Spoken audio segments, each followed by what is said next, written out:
बिस्मिल्लाहिर्रहमानिर्रहीम। मैं हूं आपका फिजिक्स इंस्ट्रक्टर अलीम से। आज हम सेकेंड ईयर फिजिक्स का चैप्टर नंबर 4 स्टार्ट करने जा रहे हैं। चैप्टर का नेम है जी इलेक्ट्रोस्टैटिक। इलेक्ट्रोस्टैटिक बेसिकली दो वर्ड्स का कॉम्बिनेशन है। नंबर 1 इलेक्ट्रो, बेटा दो वर्ड्स का कॉम्बिनेशन है electro and the second one is static. Electro का बेटा जैसे हम बात सुनते हैं तो हमारा माइंड चला जाता है इलेक्ट्रिसिटी की तरफ, और इसका मतलब इलेक्ट्रिसिटी किससे बेटा इन्वॉल्व है? चार्ज। तो इलेक्ट्रो मीन चार्जेस। स्टैटिक का मतलब क्या बेटा? वेल नोन वर्ड है। तो स्टैटिक का मतलब क्या होगा? रेस्ट। तो दो वर्ड्स बेटा कौन कौन से? Electro and static. Electro mean charges, static mean rest. तो बेटा जैसे ही चार्ज की बात करते हैं पहली चीज जो हमारे माइंड में आती है वो क्या कि अगर चार्ज है तो उसके अराउंड कोई ना कोई फील्ड होगा। उसका मतलब जहां पर चार्ज की बात आएगी वहां पर हम बात करेंगे किसकी? फील्ड की। चार्जेस का फील्ड कौन सा है? Electric field. इसी तरह बेटा हमें पता है कहां पर फील्ड होगा वहीं पर क्या होगा?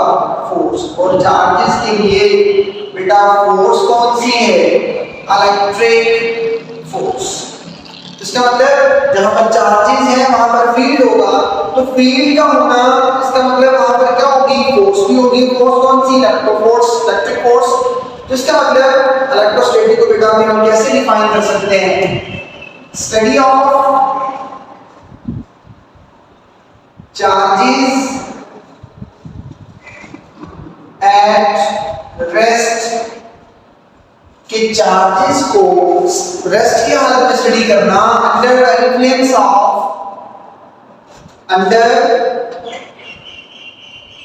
The influence of electric force. कि इलेक्ट्रिक फोर्स की मौजूदगी में चार्जेस को रेस्ट की हालत में स्टडी करना बेटा क्या कहलाता है? इलेक्ट्रोस्टैटिक कहलाता है।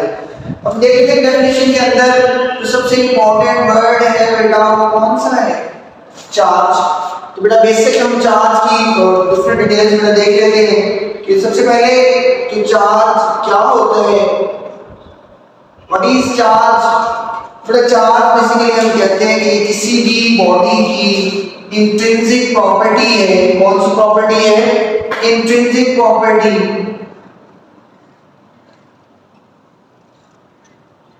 Intrinsic property of a body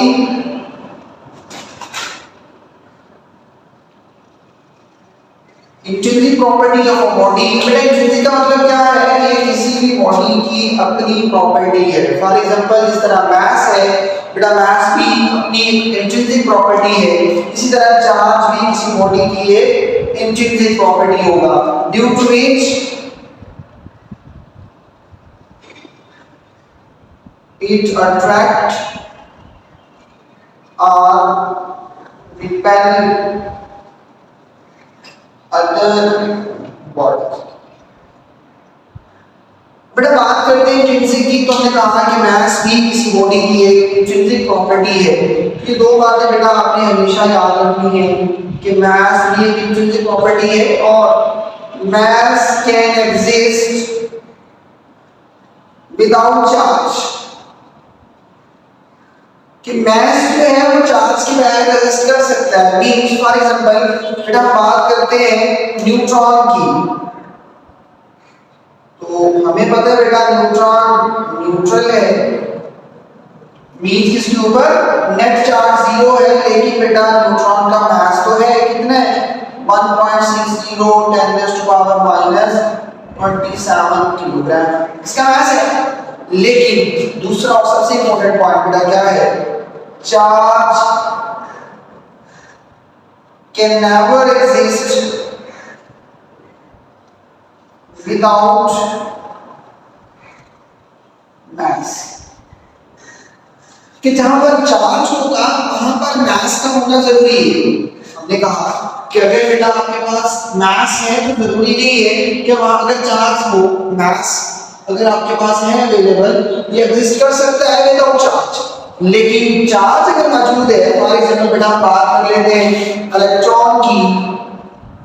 अगर हम इलेक्ट्रॉन्स की बात करें तो इलेक्ट्रॉन्स के ऊपर चार्ज क्या है, नेगेटिव। प्रोटॉन की बात करें तो प्रोटॉन के ऊपर बेटा चार्ज क्या होता है, पॉजिटिव। मींस कि चार्ज पार्टिकल्स है, अगर ये चार्ज है तो इसका मतलब वहां पर मास का होना जरूरी है। बेटा आपके पास मास क्या आएगा, इलेक्ट्रॉन का भी बेटा हमें पता है मास है 9.1 10 टू पावर माइनस 31 किलोग्राम। इस तरह बेटा प्रोटॉन के भी मास है 1.60 multiply 10 to power minus 27 kilogram. ये दो पॉइंट बेटा वाज़ेह है कि मास एग्जिस्ट कर सकता है चार्ज के बगैर, लेकिन चार्ज कभी भी मास के बगैर एग्जिस्ट नहीं कर सकता। इसी तरह चार्ज के बारे में दूसरी प्रॉपर्टी बेटा आप याद रखेंगे कि चार्ज एक तो इंट्रिंसिक प्रॉपर्टी है किसी बॉडी की। नंबर 2 कि चार्ज एक ऐसी एंटिटी है जो अपना फील्ड खुद क्रिएट करेगी। तो मैं बेटा लिख सकता हूं charge is an entity which creates its own field। Field कौन सा है बेटा नेक्स्ट टॉपिक्स में हम डिस्कस करेंगे। चार्ज में जो फील्ड बनता है वो इलेक्ट्रिक फील्ड होता है। मैसेज और चार्जेस के अंदर फर्क बेटा ये है कि मास की वजह से जो अर्थ का ग्रेविटेशनल फील्ड है वो सिर्फ और सिर्फ अट्रैक्टिव होते हैं। और जहां पर हम चार्ज की बात कर रहे हैं बेटा चार्जेस अट्रैक्टिव भी हो सकते हैं, चार्जेस रिपल्सिव भी हो सकते हैं। तो charge an entity which creates its own field. तीसरा और इंपॉर्टेंट पॉइंट बेटा कौन सा है कि charges take part in a conduction, take part in conduction. बेटा कंडक्शन प्रोसेस के अंदर भी चार्जेस का रोल है, तो चार्जेस सारे सारे टेक पार्ट करते हैं बेटा किसमें, कंडक्शन के अंदर। नेक्स्ट बेटा देख लेते हैं कि हमारे पास चार्जेस आ गए, चार्ज को बस हमने डिस्क्राइब कर लिया। चार्जेस की टाइप्स कितनी, टाइप्स ऑफ चार्जेस। नेक्स्ट बेटा हमारे पास है टाइप्स ऑफ चार्जेस। बेटा एक नाम आपको याद रखना है, बेंजामिन फ्रैंकलिन जिन्होंने कैटेगराइज किया चार्जेस को दो हिस्सों में। बेटा नाम आप याद रखेंगे, बेंजामिन फ्रैंकलिन जिन्होंने चार्ज को कैटेगराइज किया है बेटा दो हिस्सों में। कौन कौन से, नंबर 1 उन्होंने कहा कि चार्जेस बेटा या तो पॉजिटिव हो सकते हैं, पॉजिटिव चार्जेस। नंबर 2 बेटा चार्ज या तो पॉजिटिव हो सकता है या फिर चार्ज बेटा क्या हो सकता है। नंबर 2 उन्होंने कहा कि चार्ज बेटा क्या हो सकते हैं, नेगेटिव हो सकते हैं। अब बेटा हमारे माइंड में सबसे पहली बात आती है पॉजिटिव चार्ज की। अगर हम एग्जांपल्स की बात करें तो हमारे माइंड में बात आती है बेटा क्या, आपके प्रोटॉन्स। प्रोटॉन्स के ऊपर चार्ज बेटा क्या होते हैं, पॉजिटिव। नंबर 2 नेगेटिव चार्जेस बेटा इनके ऊपर चार्ज हम कहते हैं कि जब हम नेगेटिव चार्जेस की तरफ देखते हैं तो सबसे पहली बात हमारे माइंड में क्या आती है, इलेक्ट्रॉन्स। इलेक्ट्रॉन के ऊपर नेगेटिव चार्जेस होते हैं, प्रोटॉन के ऊपर पॉजिटिव चार्ज होते हैं। बेटा बात ये है कि चार्जेस बनते किस तरह से हैं। नेगेटिव चार्जेस बनाने के लिए बेटा हम कहते हैं कि आप एटम्स के अंदर अगर इलेक्ट्रॉन को ऐड कर दें तो एटम किसमें कन्वर्ट होगा, उसके ऊपर चार्ज बेटा क्या आ जाएगा, आप चार्ज क्या आ जाएगा, नेगेटिव। हम कहते हैं कि इसके अंदर एडिशन ऑफ इलेक्ट्रॉन को ऐड किया, उसके ऊपर चार्ज क्या आया, नेगेटिव। तो अगर आपने पॉजिटिव चार्जेस बनाने हो तो क्या आया, हम उसमें पॉजिटिव चार्ज ऐड करेंगे। तो बेटा पॉजिटिव चार्ज इसका मतलब इस हवाले से यही होना चाहिए कि अगर हम नेगेटिव चार्ज ऐड कर रहे हैं, इलेक्ट्रॉन को ऐड कर रहे हैं तो चार्ज बन रहा है उसके ऊपर नेगेटिव। तो अगर पॉजिटिव चार्ज कैसे बनना चाहिए कि आपको पॉजिटिव चार्ज उसमें ऐड करने चाहिए, लेकिन एक्चुअली में बेटा ऐसा नहीं है। होता क्या है कि पॉजिटिव चार्ज है, हमें पता है कि अगर बेटा आप एटॉमिक स्ट्रक्चर बना के देखें तो एटॉमिक स्ट्रक्चर के अंदर आपको न्यूक्लियस जो है वो कहीं सेंटर में मिलता है। अभी न्यूक्लियस के अराउंड कहीं ना कहीं इलेक्ट्रॉन बेटा ऑर्बिट्स के अंदर रिवॉल्व कर रहे होते हैं। और जो पॉजिटिव चार्जेस है बेटा वो प्रोटॉन्स है वो तो न्यूक्लियस के अंदर है और यहाँ पर कोई इलेक्ट्रॉन बेटा होते हैं जो रिवॉल्व कर रहे होते हैं, इसी तरह यहाँ पर भी क्या होंगे, इलेक्ट्रॉन होंगे जो बेटा क्या कर रहे होते हैं, रिवॉल्व कर रहे होते हैं। प्रोटॉन न्यूक्लियस में है तो इनको वहां से निकालना कोई आसान काम नहीं है, इसलिए हम कहते हैं कि जो इलेक्ट्रॉन है इसी के थ्रू आप दोनों पार्टिकल बनाते हैं कि डायरेक्ट में से अगर आप इलेक्ट्रॉन को इजेक्ट आउट करेंगे तो बेटा क्या बनेगा, पॉजिटिव चार्ज बनेगा। इसका मतलब इस केस में क्या होगा, इजेक्शन ऑफ इलेक्ट्रॉन मींस कि अगर आप एटम के अंदर इलेक्ट्रॉन को ऐड कर रहे हैं तो बेटा क्या चार्ज आ रहा है उसके ऊपर, नेगेटिव चार्ज आ रहा है। तो पॉजिटिव चार्ज कैसे बनते हैं कि अगर आप उसमें से इलेक्ट्रॉन को इजेक्ट आउट कर दें तो वो किसमें कन्वर्ट होगा, और केमिस्ट्री की टर्म में बेटा आप इन्हें कैटायन एनायंस भी बोलते हैं, आयंस की फॉर्मेट में आप चले जाएं तो कॉन्सेप्ट यही है कि आपके पास अगर इलेक्ट्रॉन ऐड हो रहे हैं तो चार्ज क्या आएगा, नेगेटिव, अगर इलेक्ट्रॉन इजेक्ट आउट हो रहे हैं तो बेटा चार्ज क्या आ जाएगा, पॉजिटिव आ जाएगा। नेक्स्ट चलते हैं यूनिवर्स के ऊपर। अगर स्मॉलेस्ट चार्ज की हम बात करें या फिर बेटा चार्ज की पहले नेचर की बात कर लेते हैं, चार्ज क्वांटिटी कौन सी है, तो बेटा हम कहते हैं कि चार्ज एक स्केलर क्वांटिटी है। बेटा ये स्केलर वेक्टर्स का कांसेप्ट आप फर्स्ट ईयर के अंदर डिटेल में डिस्कस कर चुके हैं कि स्केलर ऐसे तमाम क्वांटिटीज होती हैं जिनको आप डिस्क्राइब करते हैं ओनली बाय द मैग्नीट्यूड्स। तो बेटा चार्ज भी एक स्केलर क्वांटिटी मींस कि दैट हैव ओनली मैग्नीट्यूड। इसके बाद सिर्फ और सिर्फ बेटा क्या होगी, मैग्नीट्यूड है, मिकदार है। अब बेटा स्केलर क्वांटिटी है नंबर 2 कि भाई आया कि बेस है या ड्राइव है। बेसिकली बेटा हमें पता है कि 7 नंबर बेस क्वांटिटीज है और उसके अंदर करंट हमारे पास आता है और जो चार्ज है ये डेराइव क्वांटिटी है। अब बेटा ड्राइव कहां से हो रहा है, तो फार्मूला हमारे पास अलग से है। आप करंट को बेटा डिस्कस करते हैं, करंट आई ये हमारे पास इक्वल होता है rate of flow of charges, charges के फ्लो को क्या बोलते हैं, करंट। तो यहां मेरे बेटा आप क्यू निकाल सकते हैं, क्यू किसके इक्वल आएगा, आई और टी। इसका मतलब अगर आप बेटा यहां से यूनिट्स निकालना चाहें तो वो भी निकाल सकते हैं। क्वांटिटी के बाद अगली चीज बेटा कौन सी आएगी, यूनिट्स। तो यूनिट भी आप आसानी इसके निकाल सकते हैं। यूनिट्स बेटा क्या आएंगे, इसी फार्मूले से निकाल लें, आई करंट, आई की जगह क्या आएगा, एम्पियर, टाइम की जगह बेटा क्या आ गया, सेकंड। तो यूनिट क्या बन गए, कूलम। बेटा सी आप लिखेंगे कैपिटल, अगर आपने उसके नाम से लिखना है तो सी हमेशा क्या लिखा जाता है, कूलम। साइन कन्वेंशन के अंदर बेटा आप पढ़ चुके हैं। तो अगर आप ये वर्ड लिखते हैं कंप्लीट तो सी स्मॉल लेटर में आएगा, अदरवाइज बेटा आपका जो सी है ये वाला वो किस फॉर्मेट में आएगा, वो कैपिटल फॉर्म में आएगा, कूलम। अब बेटा अगली चीज जब यूनिट्स हमारे पास आ गए तो आप बेटा यहां से इसकी डायमेंशन निकाल सकते हैं। अगली चीज बेटा कौन सी है, डायमेंशन। बेटा हमें पता है कि अगर आपने किसी भी क्वांटिटी की डायमेंशन निकालनी है तो सबसे पहले आपने उसके यूनिट्स को बेस फॉर्मेट में लेके जाना है, क्योंकि बेसिक 7 क्वांटिटीज हैं। आपके पास हर क्वांटिटी की डायमेंशन मौजूद है। कैपिटल लेंथ है तो लेंथ के लिए बेटा आप कैपिटल एल यूज कर रहे हैं। मास है तो मास के लिए आप किलोग्राम यूनिट्स के लिए कैपिटल एम यूज कर रहे हैं। टाइम है, टाइम के लिए आप कैपिटल टी यूज कर रहे हैं। बेटा बेसिकली जो इस्तेमाल होती है तो ये 3 है, मास, लेंथ, टाइम। तो यहां पर भी मास किलोग्राम लिखा होगा बेटा, डायमेंशन क्या आएगी एम, इसके लिए एल, टाइम के लिए टी। ये मेजरली डायमेंशन बेटा जो हम यूटिलाइज करते हैं। समो आपने यहां पर करंट आ गया तो करंट भी एक बेस क्वांटिटी है। तो बेटा करंट के लिए आप जो डायमेंशन यूज करते हैं तो करंट के लिए डायमेंशन बेटा कैपिटल ए यूज की जाती है।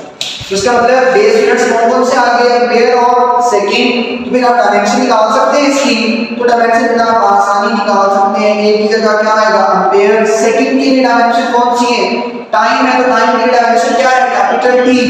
बेटा हमारे पास क्या आ जाएगा, ए और T.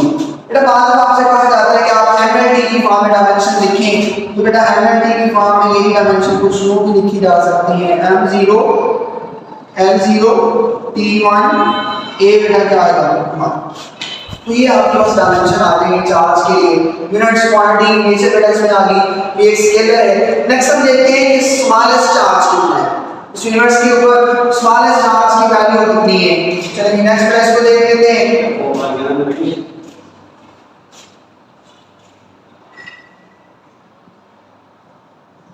Smallest charge,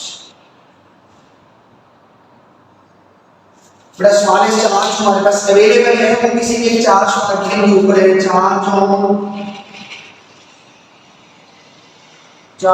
on proton या फिर बेटा वो वैल्यू कितनी है 1.67 10 टू पावर माइनस। हमें पता है बेटा अगर ये प्रोटॉन के लिए है तो आप बेटा इसे सिंपल ई पॉजिटिव लिखते हैं। अगर ये इलेक्ट्रॉन के लिए है तो इसे बेटा आप क्या लिख देते हैं माइनस ई। लेकिन ये वैल्यू जो है इसको भी बेटा बोल देते हैं 1 ई। तो स्मॉलेस्ट चार्ज बेटा कितना है 1 ई। इसकी वैल्यू कितनी है 1.67 10 टू पावर माइनस 19। प्रोटॉन के लिए आएगा तो पॉजिटिव बन जाएगा, इलेक्ट्रॉन के लिए बेटा आएगा तो क्या बन जाएगा नेगेटिव बन जाएगा। नेक्स्ट हम देखते हैं स्मॉलेस्ट चार्ज के लिए, स्मॉलेस्ट चार्ज एज रेफरेंस हम यूज करेंगे। नेक्स्ट हम देखते हैं क्वांटाइजेशन ऑफ चार्ज, कि अगर किसी बॉडी के ऊपर चार्ज पॉसिबल है वो इसी का इंटीग्रल होगा 1 2 3 x होगा। कभी भी ये नहीं होगा कि चार्जेस का आप हाफ कर लें 1/2 e या समथिंग, इस तरह से पॉसिबल नहीं है। तो हम कहते हैं कि आपके पास बेटा चार्ज आएगा वो इसी का इंटीग्रल मल्टीपल होगा। तो चलिए नेक्स्ट क्वांटाइजेशन ऑफ चार्ज के चलते हैं नेक्स्ट बोर्ड की तरफ। तो बेटा हमारे पास नेक्स्ट है क्वांटाइजेशन ऑफ चार्ज।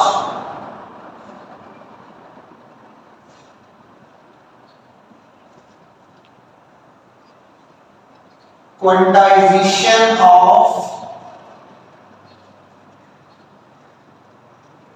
चार्ज। बेटा क्वांटाइजेशन का क्या मतलब है कि आपके पास जो वैल्यू आ रही है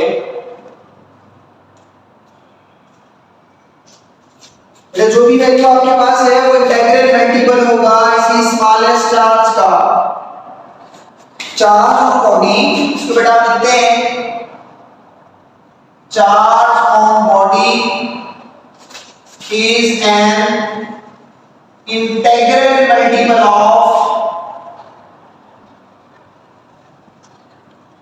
मल्टीपल ऑफ किसका बेटा इंटीग्रल मल्टीपल होगा 1e का, क्योंकि ये हमारे पास एज अ रेफरेंस वैल्यू है, स्मॉलेस्ट वैल्यू ये है। अब किसी भी बॉडी के ऊपर कितना चार्ज हो सकता है 1e 2e 3e या कोई भी वैल्यू हो सकती है। तो इसके लिए बेटा हम फार्मूला लिखते हैं। ये फार्मूला हमारे पास यूज होता है q me। अब बेटा यहां से आप नंबर ऑफ इलेक्ट्रॉन्स निकाल सकते हैं 1 कूलम चार्ज के अंदर। इसी फार्मूला को हम थोड़ा सा बेटा मॉडिफाई कर लेते हैं m q/e। तो बेटा अगर आप नंबर ऑफ चार्ज के लिए 1 कूलम निकालने हो तो इसके लिए क्या आएगा, इसकी जगह 1 कूलम/e की वैल्यू पुट करेंगे 6 7 10 टू पावर माइनस 19। तो ये वैल्यू बेटा आपके पास आएगी 6.25 मल्टीप्लाई 10 टू पावर 18। तो ये वैल्यू है बेटा आपने एमसीक्यूज के लिए याद रखनी है कि कूलम चार्ज के अंदर कितने number of electron charge carry करते हैं, वो कितने बेटा 6.25 10 टू पावर 18। इसे बेटा बोलते हैं क्वांटाइजेशन ऑफ चार्ज। नेक्स्ट हमारे पास है conservation of charge. Conservation of charge, बेटा हमने 2-3 चीजें से पहले पढ़ी हुई है, conservation of mass, conservation of energy. तो इस तरह से बेटा हम कहते हैं कि आइसोलेटेड सिस्टम के अंदर,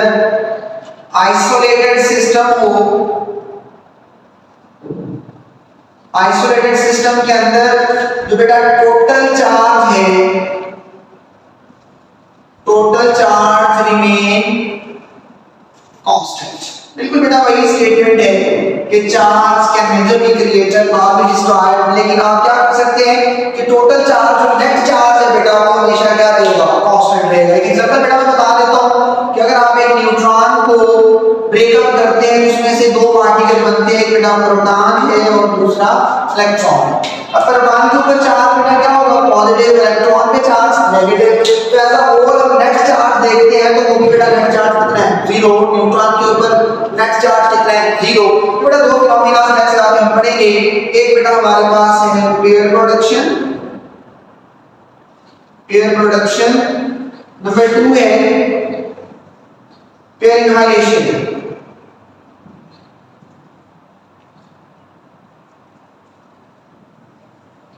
बेटा इन दो प्रोसेस को हम नेक्स्ट डिस्कस करेंगे। जब दो प्रोसेस इसको वेरीफाई भी करते हैं कि जो टोटल नेट चार्ज है बेटा वो हमेशा क्या रहता है, कांस्टेंट रहता है। चलिए बेटा नेक्स्ट हम चलते हैं कंजर्वेशन के बाद कि आपके पास बेटा जो चार्ज पार्टिकल हम डिस्कस किया चार्जेस को, तो सारे के सारा ये इलेक्ट्रोस्टैटिक है चार्जेस के अंदर। तो हम कहते हैं बेटा बेसिक लॉ क्या है, बेसिक लॉज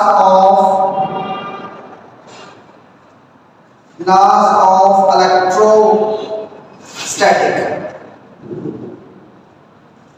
इलेक्ट्रोस्टैटिक की हमने बात की कि इलेक्ट्रोस्टैटिक क्या है, study of charges at rest. Rest की हालत में चार्जेस को स्टडी करना बेटा क्या कहलाता है, इलेक्ट्रोस्टैटिक कहलाता है। तो बेसिक लॉ क्या है, नंबर 1 बेटा कि जो लाइक चार्जेस हैं, like charges repel each other. जो लाइक चार्जेस है वो बेटा हमेशा क्या करते हैं, एक दूसरे को रिपेल करते हैं। फॉर एग्जांपल बेटा मैं यहां पे लिख देता हूं कि आपके पास चार्ज आ गया पॉजिटिव और दूसरा चार्ज भी कौन सा है, पॉजिटिव। तो यहां से बेटा हम कहते हैं कि आपको सेम चार्जेस हैं तो एक दूसरे को क्या करेंगे, रिपेल करेंगे। अब बेटा ये जो डिस्टेंस मैंने क्यों बनाया ये भी नेक्स्ट हम डिस्कस करेंगे। इन चार्जेस को हम बेटा बोलते हैं, चार्जेस को हम 3 तरह से डील करेंगे और वो 3 तरह से चार्जेस कौन कौन से होंगे। नंबर 1 बेटा point charges, number 1 point charges. Number 2 में बेटा हमारे पास आते हैं सोर्स चार्जेस और नंबर 3 में बेटा हमारे पास आते हैं टेस्ट चार्ज। तो ये 3 तरह से इस पूरे चैप्टर के अंदर आप चार्ज को बेटा डील करेंगे। Number 1 point charge, number 2 source charge, number 3 test charge. तो इससे पहले बेटा जरा पॉइंट चार्ज को डिस्कस कर लें कि पॉइंट चार्ज क्या होता है। बाकी तो बेटा नेक्स्ट टॉपिक्स के अंदर बड़ी डिटेल में डिस्कस करेंगे। पॉइंट चार्जेस बेटा वर्ड से ही जाहिर हो रहा है कि किसी एक पॉइंट के ऊपर जो चार्ज है, चार्ज ऑन पॉइंट। नंबर 2 बेटा मैं कहता हूं डायमेंशनलेस चार्ज। मींस डायमेंशनलेस का मतलब कि डायमेंशनलेस कि ना तो कोई लेंथ है ना वेट है ना हाइट है, आपने एक पॉइंट कंसीडर किया और उसके ऊपर जो चार्ज होगा वो बेटा क्या कहलाएगा, पॉइंट चार्ज कहलाएगा। इसी तरह से हम डिस्क्राइब करते हैं। बेटा ये मैंने डायग्राम बनाया, जरा इन पे फोकस करें। तो आपने सुन बच्चा कहता है कि सर आपने तो पॉइंट कहीं पे लगाया नहीं है, इनको हम फिर पॉइंट चार्ज कैसे बोल सकते हैं। तो बेसिकली बेटा इलेक्ट्रोस्टैटिक के अंदर हम अजम्पशन लेते हैं कि दो ऐसी तरह से कैसे डिफाइन कर सकते हैं कि दो ऐसे चार्जेस जिनके दरमियान डिस्टेंस उनके साइज से क्या हो, ज्यादा हो। अब देखिए इनका साइज इनके दरमियान डिस्टेंस क्या है, तो हम कह सकते हैं कि ऐसे चार्जेस बेटा जिनके दरमियान डिस्टेंस उनके साइज से क्या हो, ज्यादा हो, तो वो चार्जेस बेटा क्या कहलाते हैं, पॉइंट चार्जेस कहलाते हैं। हम इसको बेटा लिख सकते हैं ए distance between two charges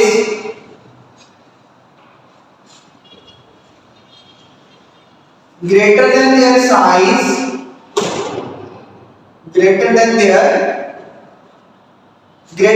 size, then they called as point charges। बेटा also आपको पॉइंट चार्ज का कॉन्सेप्ट क्लियर हो गया होगा कि दो ऐसे चार्जेस जिनके दरमियान डिस्टेंस उनके साइज से क्या हो ज्यादा हो, आप गौर करें तो ये चार्जेस बेटा कौन से बेसिकली पॉइंट चार्जेस है। तो हम कहते हैं कि इनके दरमियान अगर जो बेसिक लॉ क्या है कि सेम चार्जेस के दरमियान बेटा हमेशा क्या होगी, रिपल्शन होगी। नंबर 2 सेम चार्जेस बेटा नेगेटिव भी हो सकते हैं, अगर दोनों नेगेटिव हैं तो तब भी मेरा बेटा क्या होगी, रिपल्शन होगी। नंबर 2 पॉइंट नंबर 2 क्या है, अनलाइक चार्जेस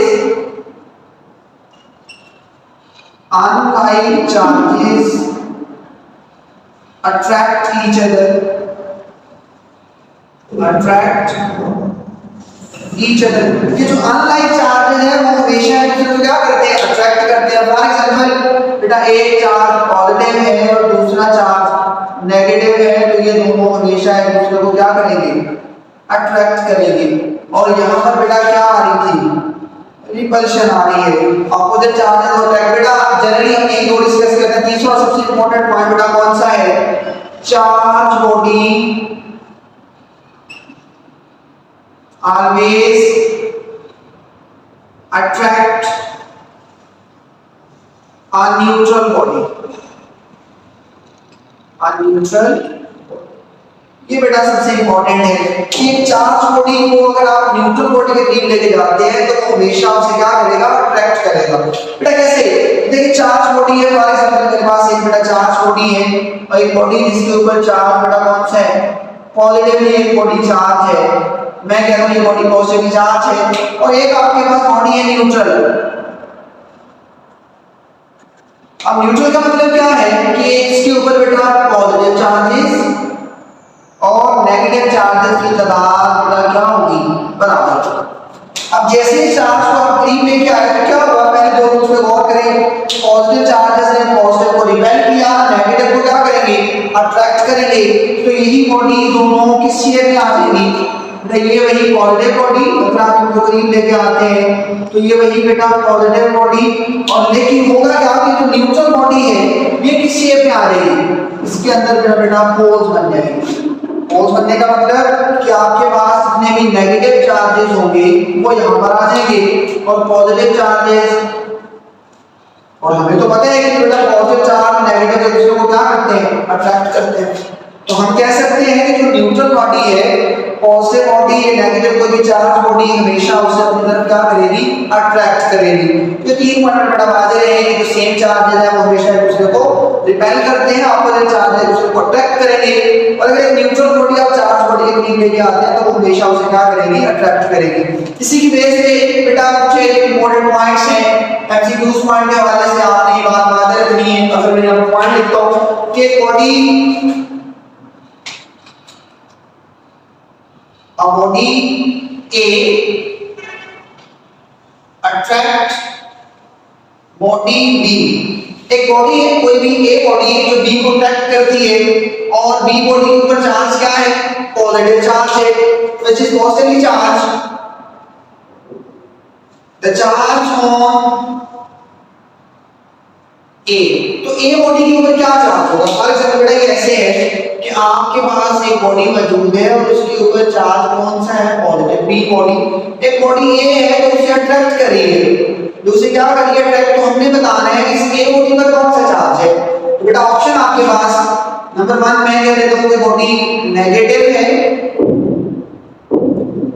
बी ऑप्शन बेटा कि भाई बॉडी के ऊपर पॉजिटिव चार्ज है, नंबर सी की बॉडी बेटा न्यूट्रल है, ऑप्शन डी बेटा हमारे पास पॉसिबल है, मैं लिख दूं कि बोथ ए एंड सी।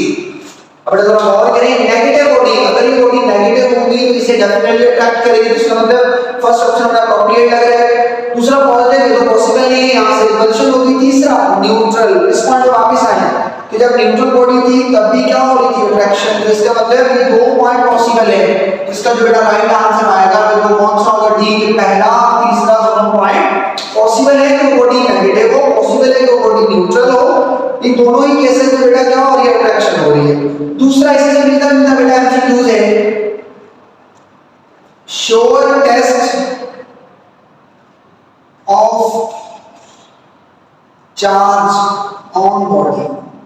अब किसी बॉडी के ऊपर मैंने पता लगाना है कि आया कि वो बॉडी चार्ज है या नहीं है, तो इसके लिए बेटा कौन सा अमल होना जरूरी है, क्या आया वो बॉडी के अंदर अगर अट्रैक्शन हो तो ये वाज़ेह हो जाएगा कि वो बॉडी चार्ज है।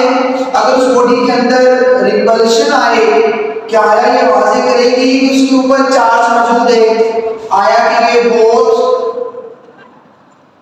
A and B ऑप्शन बेटा कर लेंगे। चलिए बेटा देखते हैं show test of charge on body. तो क्या आया, अगर अट्रैक्शन हो रही है तो ये वाज़ेह हो जाएगा कि बेटा आपके पास बॉडी के ऊपर चार्ज मौजूद है, या फिर रिपल्शन की बात वाज़ेह करेगा उस बॉडी के ऊपर चार्ज मौजूद है, या फिर ये दोनों ही प्रोसेस की वाज़ेह करेंगे कि आपके पास बॉडी पे चार्ज मौजूद है। तो बेटा पहले गौर कर लेते हैं अट्रैक्शन पे।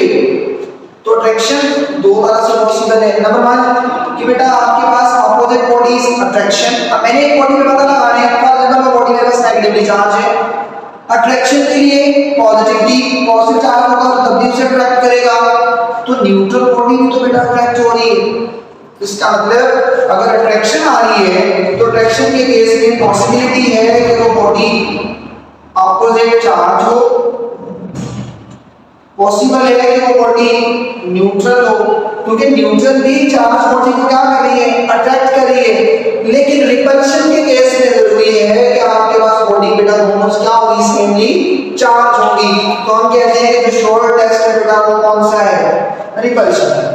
आगे जी बेटा आज हम कहते हैं कि किसी बॉडी के ऊपर आप चार्ज किस तरह से क्रिएट कर सकते हैं, how to charge a body, how to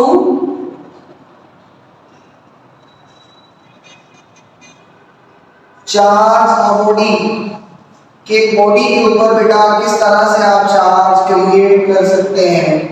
number 1 बेटा सबसे पहला जो प्रोसीजर है वो आपके पास कौन सा है, फ्रिक्शन, कि दो बॉडीज के दरमियान फ्रिक्शन या रबिंग से आप बेटा क्या कर सकते हैं, चार्ज प्रोड्यूस कर सकते हैं। फॉर एग्जांपल दो तरह की बॉडीज होती हैं, दो बोर्ड मार के बात कर ले, सेम कपड़े से आप रब करते हैं तो दोनों के ऊपर सेम चार्ज आएगा, आप करीब लेके आएंगे तो एक दूसरे को क्या करेंगे, रिपेल करेंगे, क्योंकि सेम बॉडी से आपने रब किया है, दोनों के ऊपर चार्ज क्या आएगा, सेम आएगा।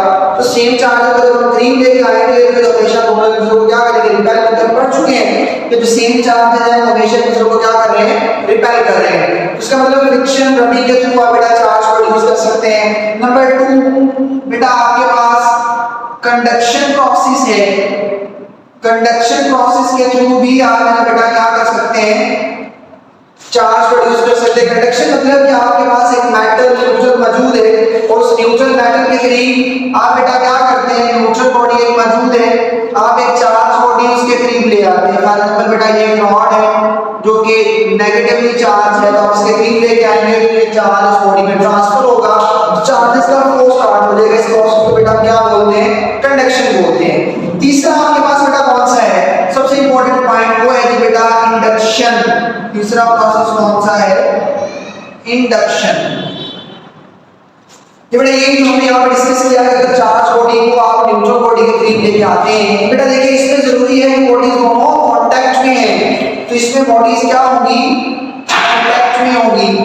लेकिन इंडक्शन के अंदर कोई कांटेक्ट नहीं होगा इनका, जैसे ही बॉडी करीब आएगी, बॉडी के करीब आने से दोनों इसमें क्या हो जाएंगे, पोल्स क्रिएट होंगे, पोल्स क्रिएट होने से आप इनको अलग-अलग कर सकते हैं, तो इस बॉडी के ऊपर चार्ज आ सकता है। बेटा 3 मेथड डिस्कस किए, फ्रिक्शन, कंडक्शन और इंडक्शन। मेरा ख्याल है बेटा आपको चार्ज के बारे में बेसिक कांसेप्ट समझ आ गया होगा।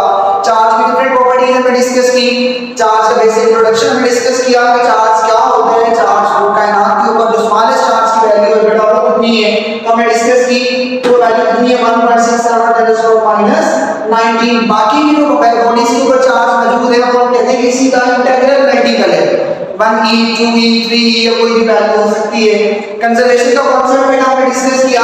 कंजर्वेशन का कांसेप्ट क्या है कि आपके पास नेट चार्ज है वो क्या रहेगा, कांस्टेंट रहेगा। बेटा हम कहते हैं कि न्यूट्रॉन को आपने कन्वर्ट किया 2 हिस्सों में, इसका ऑपोजिट प्रोसेस में मौजूद है। बेसिक लॉ के 3 पॉइंट्स क्या है, उसके अलावा बेटा पॉइंट चार्ज क्या होता है, ये 2 चीजें हमारे बेटा अभी तक रहती हैं, इनको नेक्स्ट इंशाल्लाह अगले लेक्चर्स के अंदर डिस्कस करेंगे कि टेस्ट चार्ज क्या होता है और सोर्स चार्ज क्या होता है। आज के लिए इतना ही, दुआ में याद रखिएगा, इंशाल्लाह नेक्स्ट अगले लेक्चर के अंदर। अल्लाह।